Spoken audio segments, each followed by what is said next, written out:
জয় জগন্নাথ দেবের জয়। গতকাল ছিল রথযাত্রা। টায়রা টিকলি পরিবারে আমি টায়রা টিকলির মা আপনাদের সকলকে স্বাগত জানাই।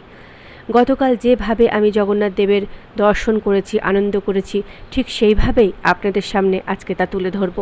দেখতে থাকুন, সঙ্গে থাকুন, ভালো লাগলে আমার পাশে থাকুন। আমি যাচ্ছি জগন্নাথ দেবের রথের দড়ি টানতে। তো দেখি এখনও রথ বেরিয়েছে কিনা। একটু আগে বেরোলাম, না তো টায়রা টিকলি আসতে দেবে না, আর ওদেরকে তো নিয়ে আসা যায় না, খুবই ছোট যেহেতু ওরা। দুজনেই কোলে চাপতে চাইবে, দুজনকে একসঙ্গে কোলে নিয়ে যাওয়া সম্ভব নয়। ভক্তদের সমাগম শুরু হয়ে গেছে, ভক্তরা একে একে আসতে শুরু করে দিয়েছে।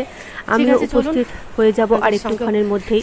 জগন্নাথ দেব যাত্রা শুরু করে দিয়েছেন।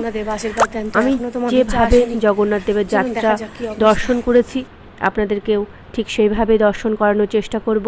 এতে যদি আমার কোনো কপিরাইট ক্লেম বা স্ট্রাইক আসে তো আসুক, কিন্তু আমি আপনাদেরকে ভালোভাবে দর্শন করাবো। যেটুকু সময় আমি রথের দড়ি ধরতে গেছিলাম সেইটুকু সময় আমি ক্যামেরাটি বন্ধ করেছিলাম, অন্যথায় যেভাবে তুলেছি বা দেখেছি সেইভাবেই আপনাদেরকে দেখাবো। দেখতে থাকুন, সঙ্গে থাকুন, পাশে থাকুন।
জয় গোপাল, জয় গোপাল, জয় গোপাল।